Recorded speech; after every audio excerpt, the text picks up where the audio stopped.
কিন্তু আপনার আখিরে জামাতের উম্মতেরা তারা তো আপনাকে সালাম দিতে পারবে না। তাহলে সালামের সওয়াব তারা কোথায় পাবে?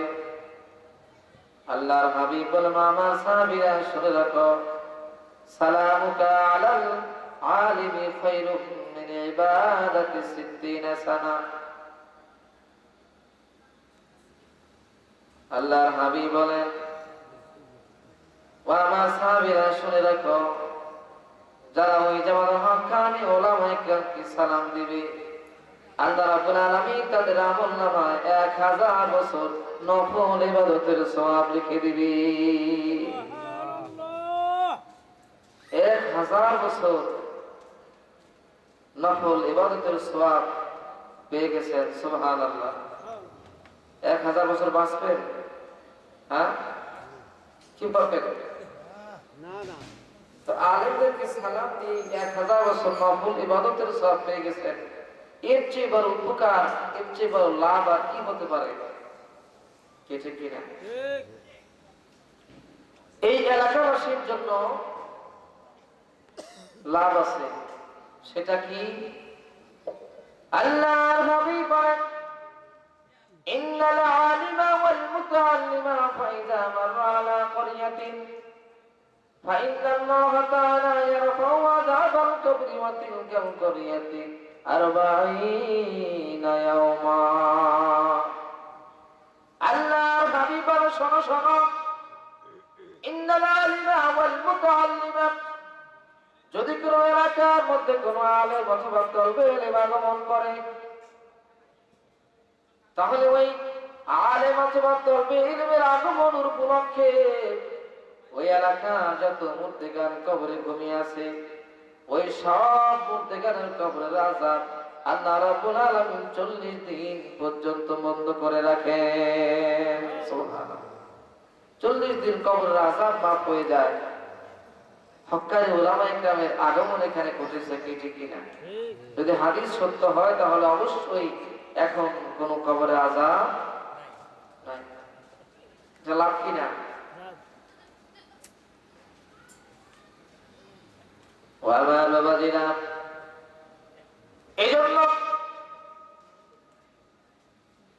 এই মাহফিল আমরা যারা আসছি, একটা একটা করে যদি আমরা লাভ বর্ণনা করি, এমন হাজারো লাভ রয়েছে যেটা আমরা হয়তো দুনিয়ায় দেখতে পাবো না, কিন্তু কিয়ামতের কঠিন ময়দানে আমরা যখন বিপদে পড়ে যাব, আল্লাহ রাব্বুল আলামিনের এক একটা উসিলা ধরে ধরে বান্দাদেরকে জাহান্নাম থেকে মাফ করে জান্নাতে পৌঁছায়া দিবে। সুবহানাল্লাহ। সুবহানাল্লাহ। উসিলা বেশি লাগে না, একটা উসিলা ধরে আল্লাহ যদি ইচ্ছা করে বান্দাদেরকে মাফ করে দিতে পারে। এমন হাজার বর্ণনা রয়েছে।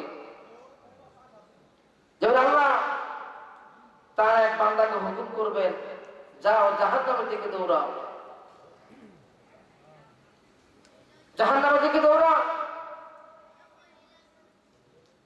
সে জাহান্নামের দিকে দৌড়াবে, কিছুক্ষণ দৌড়াবে, আবার পিছনের দিকে ঘুরে ঘুরে তাকাবে,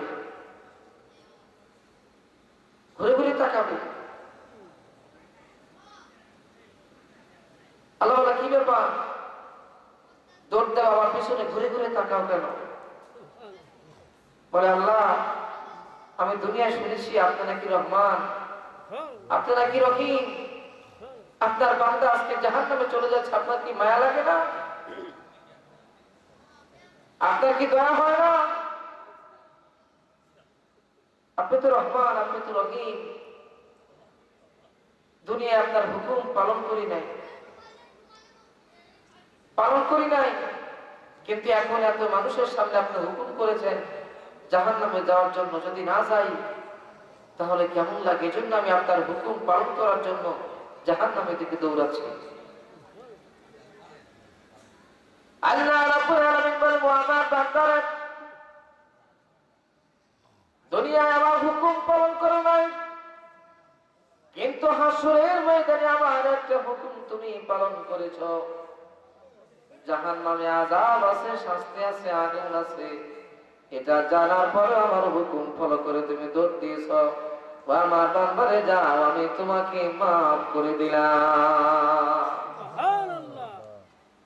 এবার আরেকজন বান্দা হুকুম করবেন, একে জাহান্নামে নিয়ে যাও, জাহান্নামে নিয়ে যাও। একই কেস, আল্লাহ তাআলা পরে তার বান্দাকে মাফ করে দিবেন। উসিলা কি জানেন? বান্দা জিজ্ঞেস করবে, আল্লাহ আমাকে মাফ করলেন কিসের জন্য? আল্লাহ রাব্বুল আলামিন বলেন, আমার বান্দা পৌষ মাসের শীতের রজনী, কনকনে শীত পড়ছে, এমন সময় তোমার বাড়ির পোষা বিড়াল, আমাদের বাড়িতে বিড়াল আছে, আমার বাড়ি আছে, রাত্রেবেলা আমি যখন শুইতে যাই, আগে কোথায় থাকি জানি না, কিন্তু আমি শুইতে গেলেই আমার মাথার কাছ দিয়ে কম্বলের ভিতরে ঢুকে এরপরে শুয়ে থাকি। মারলেও যায় না, মারিও না অবশ্যই, আমি আদর করি, খাওয়ার সময় সাথে যায়, মেয়ামা করে খাবার দিই বা নেজনারে, বোঝে ওরা। অনেকের বাড়িতে বিড়াল থাকে, বিড়াল পালা কিন্তু সুন্নাত, জানেন? বিড়াল পালা কি সুন্নাত। বিড়ালের ঝুঁটা খাওয়া হালাল, বিড়ালের ঝুঁটা হালাল, নাপাক না, কিন্তু আমরা অনেক সময় ভুল করে ফেলি। বিড়ালের যদি তরকারিতে মুখ দেয় তাহলে সেই তরকারি আমরা ফেলে দিই। আসলে এরকম, বিড়ালের যদি দুধে মুখ দেয় তাহলে সেই দুধই ফেলে দেয় না, এটা করবেন না। বিড়ালের ঝুঁটা হালাল, বিড়ালের ঝুঁটা খাওয়া যায়। অনেকেই বলবেন যে হুজুর বিড়ালের ঝুঁটা খাওয়া যায়, বিড়াল তো ইঁদুর খায়, কত কিছু খায়, ওর মুখ তো নাপাক থাকে, এটা খেলে তো স্বাস্থ্যের জন্য ক্ষতি হবে। যেখানে আল্লাহ রাব্বুল আলামিন হারাম করেছেন সেখানে আমার খেলে কি হবে না হবে এই চিন্তা করার কোনো সুযোগ যে বলেন আছে? তবে হ্যাঁ, দেখতে হবে যে সে নাপাক কিছু খেয়েছে কিনা। বর্তমান তো বিড়ালে ইঁদুর ধরেই না, কি বলেন? সামনে দিয়ে ইঁদুর ঘোরাঘুরি করে, তাও ইঁদুর ধরে না বিড়ালে। এখন তো আমরা মাছ ভাতে বাঙালি, বাড়ি মাছ সবসময় থাকে, মাছের কাঁটা ভালো ভালো খাবার বিড়ালে খায়। এখন আর ওই ইঁদুর টিঁদুর আগের পাখের এগুলি বিড়ালে ওইরকম ধরে না, আগে যেরকম ধরতো এখন কিন্তু ওইরকম বিড়ালে ইঁদুর ধরে না। আমার বাড়ি যে বিড়াল আছে ধরেই তো না একেবারেই, ও সামনে দৌড় দিলে তাকায় তাকায় দেখে, কিন্তু আক্রমণ করে না। তো যদি কোনো নাপাকি মুখে না থাকে, বা আপনি যদি জানেন আমার বিড়াল সেই ইঁদুর ধরে না, তাহলে আপনার সেই বিড়াল তরকারি হোক, দুধ হোক, মধু হোক, যেটাই হোক, যে পাত্রে মুখ দিবে সেই খাদ্য খানা আপনার জন্য হালাল। যদি পানিতে মুখ দেয় তাহলে সেই পানি খাওয়াও হালাল। হালাল প্রাণী যেগুলি আছে, যেমন গরু, ছাগল, ভেড়া, দুম্বা, মহিষ, এই হালাল যে প্রাণীগুলি আছে, এই হালাল প্রাণীর ঝুঁটা খাওয়াও জায়েজ। কিন্তু হারাম প্রাণী যেগুলি আছে, হারাম প্রাণীর ঝুঁটা খাওয়া জায়েজ নাই। শিয়াল, কুকুর, এরপরে অন্য অন্য যেগুলি আছে হারাম প্রাণী, এগুলির ঝুঁটা খাওয়া জায়েজ নাই। কিন্তু বিড়ালের গোশত যদিও হারাম, কিন্তু বিড়ালের ঝুঁটা খাওয়া জায়েজ। কেন? যে বিড়াল হলো ঘরের প্রাণী, সে থাকবে করে, যে কোনো সময় আপনার খাবারের পাতিলে মুখ দিতেই পারে। এই জন্য আল্লাহর হাবিব বিড়ালের ঝুঁটাকে খাওয়া জায়েজ বলেছেন। জোরে বলি সুবহানাল্লাহ। দেখেন হুজুর আলোচনা করে গেছেন যে ইসলাম কিন্তু কঠিন কোনো বিষয় না, কি ঠিক কিনা? ইসলাম কঠিন কোনো বিষয় না, সহজ বিষয়, যদি সেটা আমরা বুঝি এবং পালন করি। আল্লাহ রাব্বুল আলামিন বলেন, ওয়ার বান্দা, তোমার বাড়িতে যে বিড়ালটা ছিল শীতে কনকন করে কাঁপছে, সেই পৌষ মাসের শীতের ভিতরে তুমি দেখেছো তোমার বিড়ালের এই অবস্থা। বিড়ালের কাঁপুনি দেখে তোমার বড় মায়া লেগে গিয়েছিল। তুমি তোমার লেপের নিচে সেই কনকনে কাঁপুনি বিড়ালকে তুমি লেপের নিচে নিয়ে আরাম করে ওকে ঘুম পাড়াইয়া দিছ। এই যে আল্লাহর একটা মাখলুকের প্রতি তোমার যে সহানুভূতি, দয়া, এটা আমার এত ভালো লেগে গেছে রে বান্দা, যাও আমি এর উসিলা করে বান্দা তোমাকে মাফ করে দিলাম। সুবহানাল্লাহ, সুবহানাল্লাহ। এই জন্য আল্লাহ রাব্বুল আলামিন কিয়ামতের কঠিন ময়দানে বান্দাকে মাফ করার জন্য ওসিলা খুঁজবে। বাগিয়া মাদিয়াতুল উলুম সিদ্দিকিয়া খানকা শরীফের একটা মাহফিল যদি কবুল হয়, আজকের মাহফিল যদি কবুল হয়, আর যদি আমরা জাহান্নামে হয়ে যাই, আল্লাহ রাব্বুল আলামিন ফেরেশতাদেরকে বলবে, আমার ফেরেশতারা বাগিয়া মাদিনাতুল উলুম সিদ্দিকিয়া খানকা শরীফের 2023 সালে যে মাহফিল হয়েছিল, সেই মাহফিল আমি আল্লাহ কবুল করেছিলাম, সেই মাহফিলের মোনাজাত আমি আল্লাহ কবুল করেছিলাম। ও আমার ফেরেশতারা, সেই 23 সালের মাহফিলের বাকি আর ভিডিওগুলি তোমরা চালাও, দেখো সেই ক্যামেরার ভিতরে, ভিডিওর ভিতরে আমার কোন কোন বান্দা ছিল। সেই কবুলে মাহফিলকে ওসিলা করে আমি আল্লাহ ওই সব বান্দাদেরকে মাফ করে তাদেরকে আমি আল্লাহ জান্নাতের ফয়সালা করে দিলাম। ওসিলা খুঁজবেন। তাহলে আসলে লাভ আছে না নাই? জোরে বলেন, আছে না নাই? আছে,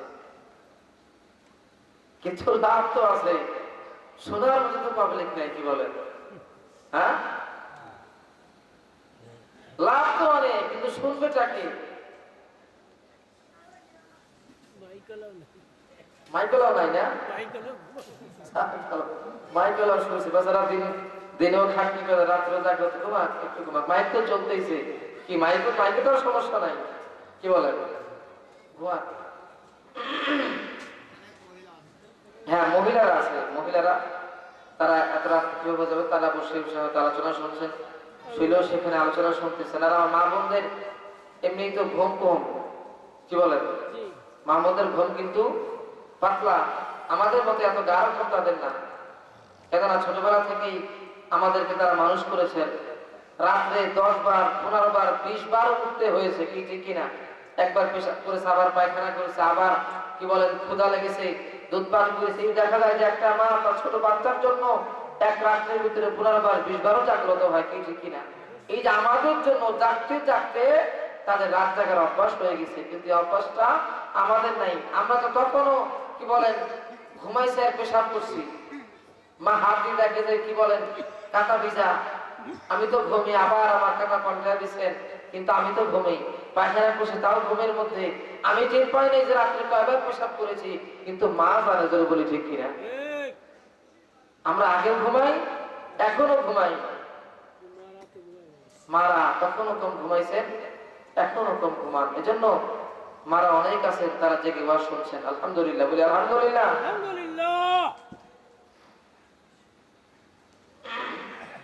এজন্য যদি আল্লাহ রাব্বুল আলামিন কোন ওসিলা ধরে আমাদেরকে মাফ করেন, তাহলে অবশ্যই কোন না কোন ওসিলায় আল্লাহ রাব্বুল আলামিন আমাদেরকে মাফ করে দিতে পারে। তার মধ্যে এই ইকবাল বাগিয়া মাদিনাতুল উলুম সিদ্দিকিয়া খানকা শরীফ এই একটা মাহফিল জরিয়া হতে পারে।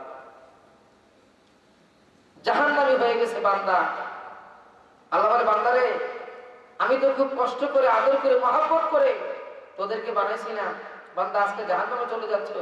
বান্দা, দুনিয়ায় কি কোনো আলেমের সাথে তোমার সম্পর্ক ছিল না?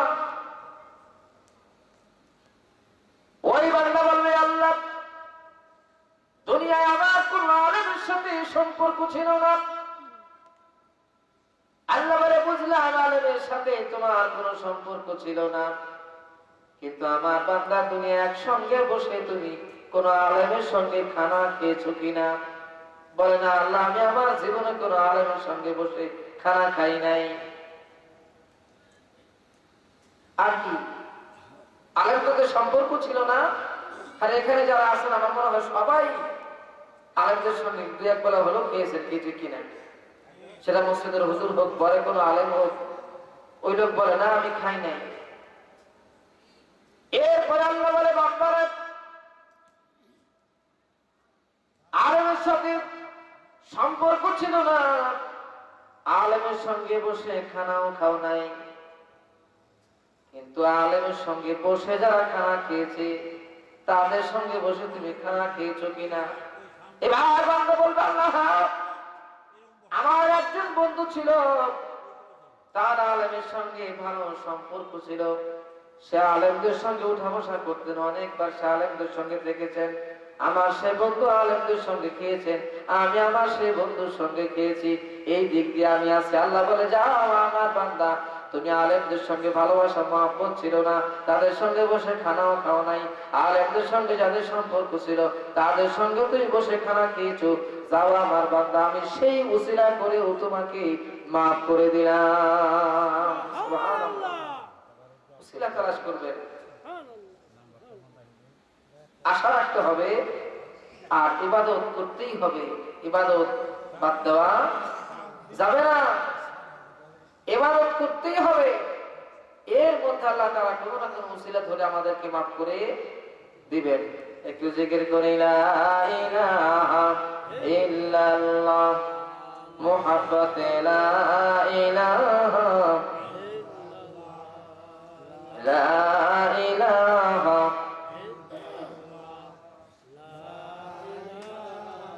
ইল্লাল্লাহ লা ইলাহা লা ইলাহা লা ইলাহা ইল্লাল্লাহ মুহাম্মাদুর রাসূলুল্লাহ সাল্লাল্লাহু আলাইহি ওয়াসাল্লাম। आशिकों का दिल बनाया आईनाए अल्लाह ने, आशिकों का दिल बनाया।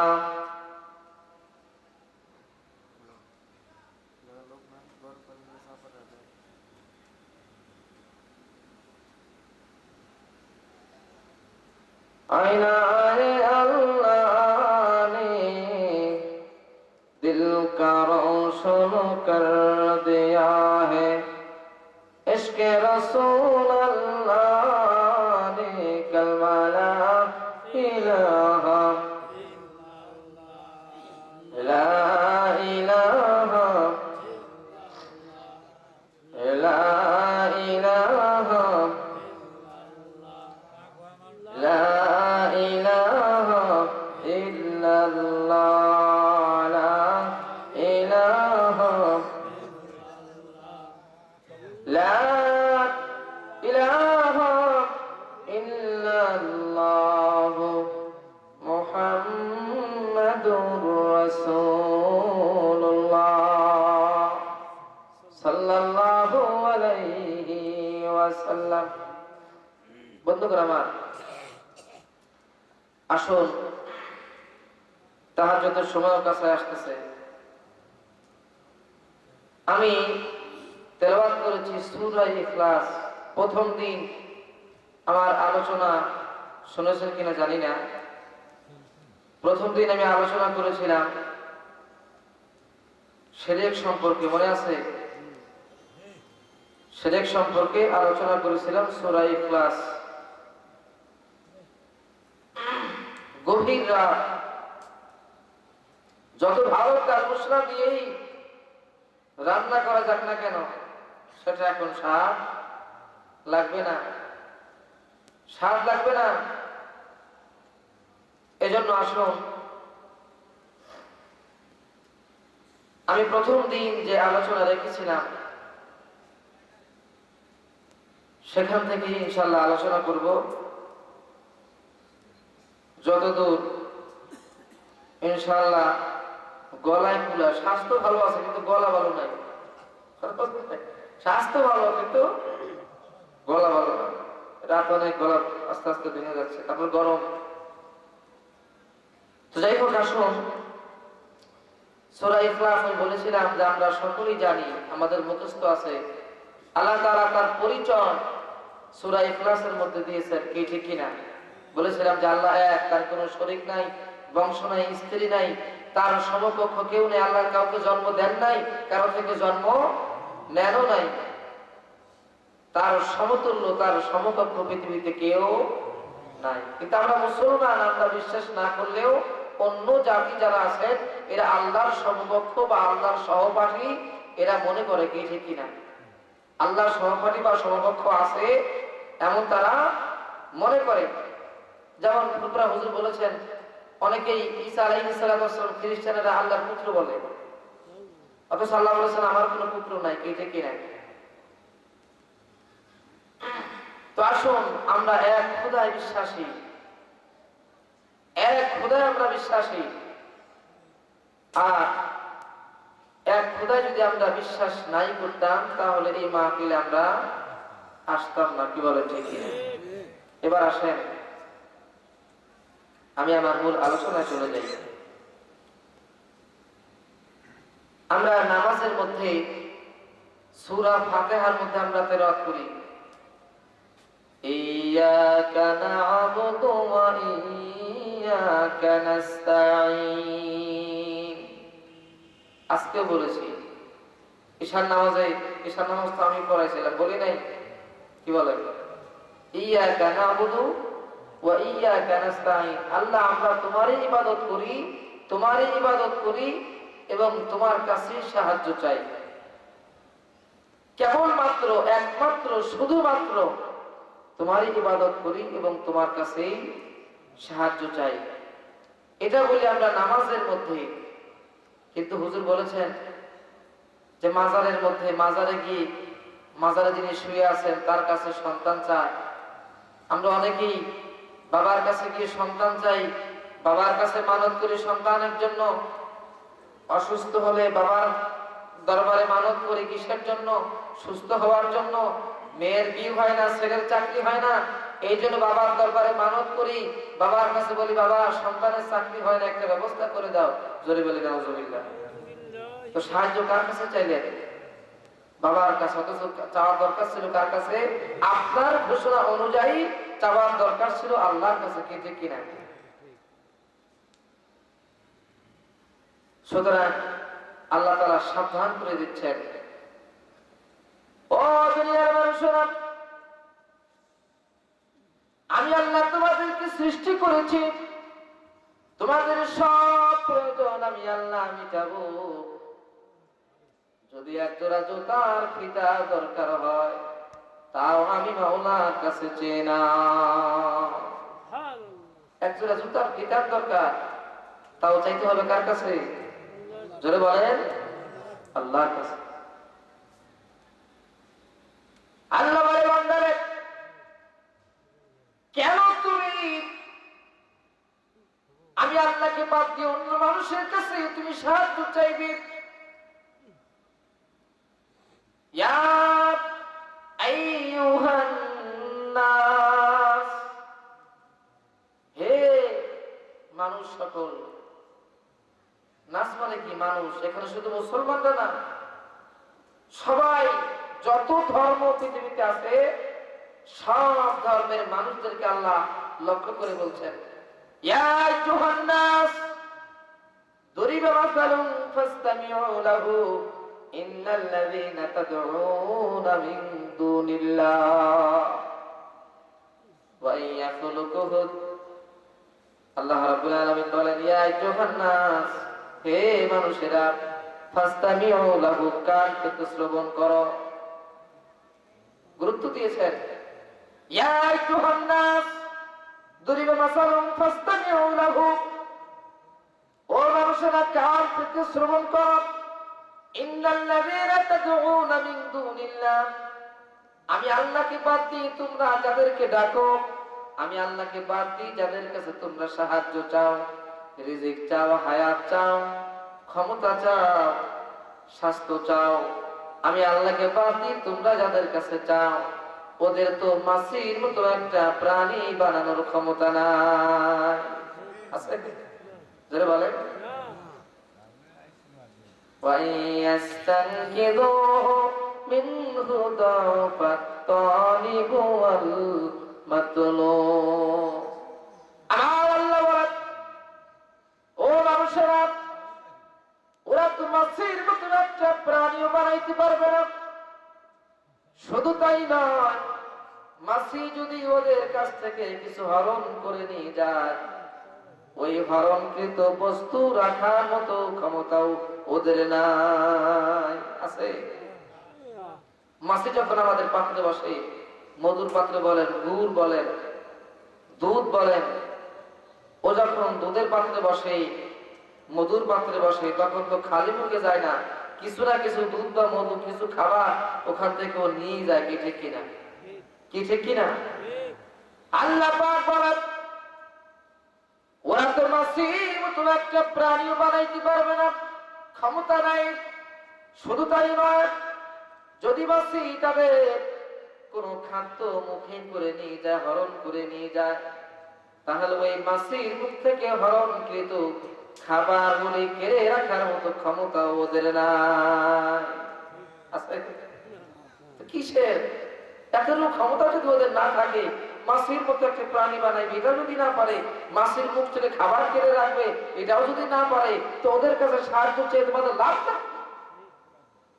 কোনো লাভ আছে? কোনো লাভ নাই। সুতরাং সাহায্য চাও কার কাছে? আমি আল্লাহর কাছে। আমি আল্লাহর কাছে চাও, আমি আল্লাহ তোমার সব প্রয়োজন মিটিয়ে দেব। আমি আল্লাহ দেওয়ার জন্য প্রস্তুত বান্দা, কিন্তু চাওয়ার মতো, নেওয়ার মতো বান্দা পাই না। সুতরাং যারা বহুত খোদায় বিশ্বাসী,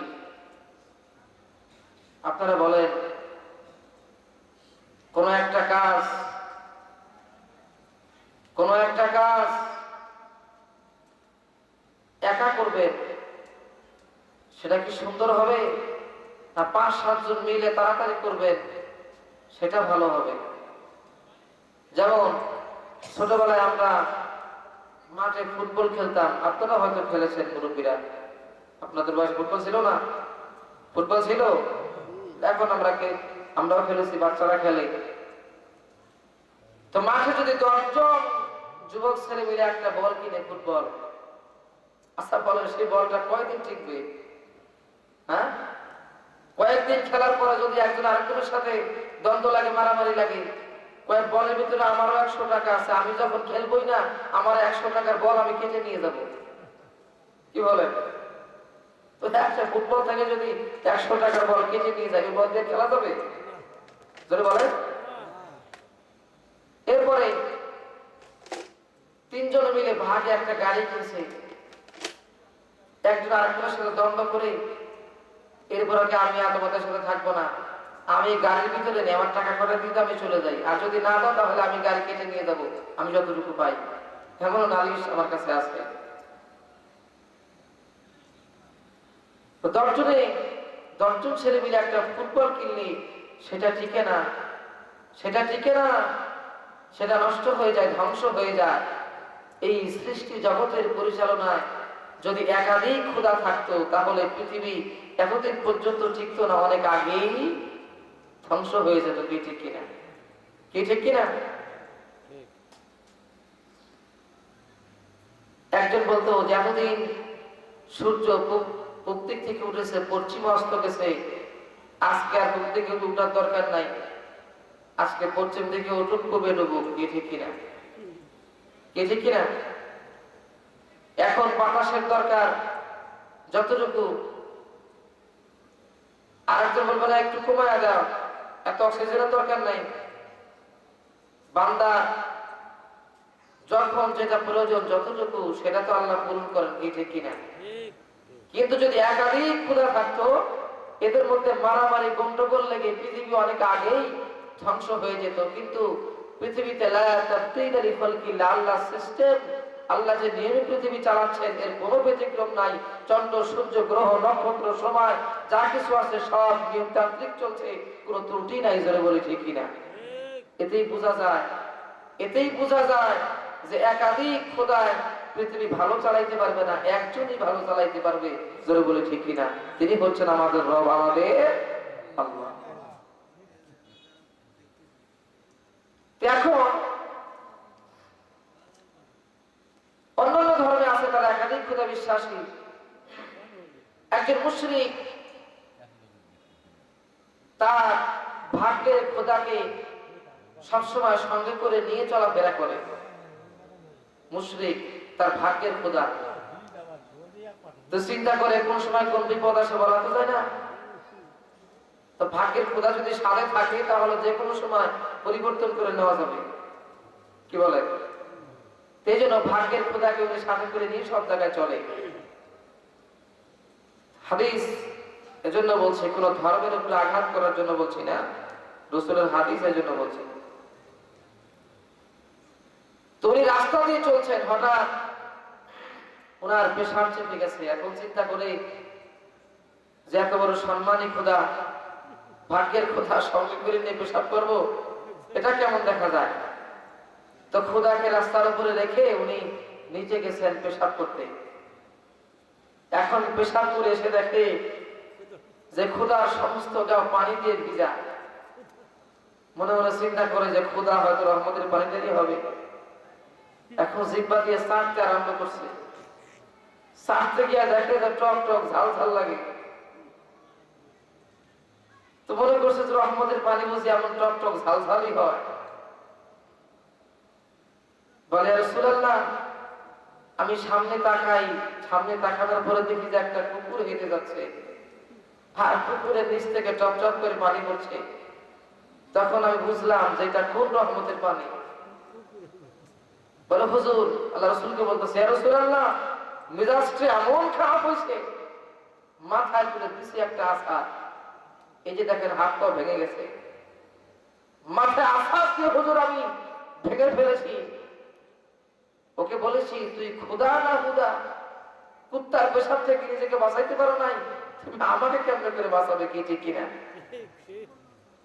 বলে, ইয়া রাসূলুল্লাহ, আমি ওকে এতদিন পর্যন্ত আমার ভাগ্যের খোদা হিসাবে মেনে আসছি। ইয়া রাসূলুল্লাহ, হুজুর, কুত্তা ঠ্যাংসা করে ওর গায়ে পেশাব করে গেল, কিছুই করতে পারলো না। কুত্তাটা তাড়াইতেও পারলো না, পেশাব থেকে বাঁচতেও পারলো না। হুজুর, একটা কুকুরের পেশাব থেকে যে নিজেকে বাঁচাইতে পারে নাই, সে আমাকে কেমনে করে বাঁচাবে? হুজুর, আমি এগুলি মানি না, এগুলি সব বাদ। আল্লাহর হাবিব বলে, মুশরিক, তুমি কি চাও বলো? হুজুর, আমি আর মুশরিক থাকবো না, আপনি আমাকে মুসলমান বানায়া দেন। আল্লাহর হাবিব বলে, তুমি আমার সঙ্গে পড়ো, আশহাদু আল্লা ইলাহা ইল্লাল্লাহু ওয়াহদাহু লা শারীকা লাহু ওয়া আশহাদু আন্না মুহাম্মাদান আবদুহু ওয়া রাসূলুহু। সুতরাং আমরা মুসলমান যারা আছি, আমরা এক আল্লাহকে আমরা বিশ্বাস করি, মানি। সুতরাং সৃষ্টিকর্তা একজন, এর বাহিরে চিন্তা করা এটা হচ্ছে শিরক। এটা কি শিরক? আমি আলোচনা করেছিলাম প্রথম দিন, হয়তো অনেকে ছিলেন না। শিরক অর্থ অংশীদারিত্ব, অংশ দেওয়া, অংশদার, কি বলেন, অংশ পাওয়া। বাবা মারা গেছেন, সম্পত্তি যা আছে 5 জন অংশীদার আছেন, ভাগাভাগি করে নেবেন, কি বলে, ঠিক কিনা? কিন্তু আল্লাহর তো কোনো অংশীদার নাই। মানুষ অংশীদার বানায় 3টি কারণে। কয়টি কারণে? জোরে বলেন, কয়টি কারণে? 3টি কারণে। 1 নম্বর হলো পুঁজির অভাব। কিসের অভাব?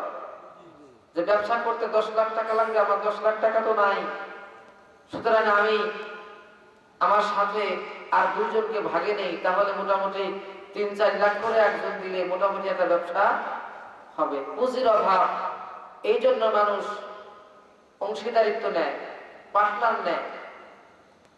2 নম্বর হলো জ্ঞানের অভাব। আপনি ব্যবসা করবেন কিন্তু ব্যবসার জ্ঞান আপনার নাই, ব্যবসার অভিজ্ঞতা আপনার নাই, এজন্য আপনি আরেকজন ব্যবসায়ীর সাথে পার্টনার হিসাবে যুক্ত হয়ে এরপরে আপনি ব্যবসা করেন, কি ঠিক কিনা? কি ঠিক কিনা? 3 নম্বর হলো আপনার বয়সের কারণ, যে আমি বৃদ্ধ হয়ে গেছি, এখন আর একা ব্যবসা করতে পারি না, বোঝা উঠাইতে পারি না। 1 বস্তা ধান কিনলাম, সেটাকে ঢাল বসে, বল আমার গায়ে নাই কিন্তু টাকা আছে, ব্যবসাও বোঝে কিন্তু গায়ে বল নাই, কি ঠিক কিনা? তখন একজনকে বলে, ভাই তোমার টাকার দরকার নাই, তুমি আমার ব্যবসায় অংশগ্রহণ করো, আমার টাকা দিয়ে ব্যবসা করবো, তুমি শুধু আমার সাথে থাকবা, আমার এই কাজকর্মগুলো করে দিবা, আমি লাভের সমান অংশ তোমাকে দিয়ে দেবো, কি ঠিক কিনা? তাহলে পার্টনারশিপ কয় কারণে হয়? 3 কারণে। 1 নম্বর হলো অর্থের অভাব। আল্লাহর কি অর্থের অভাব? জোরে বলেন।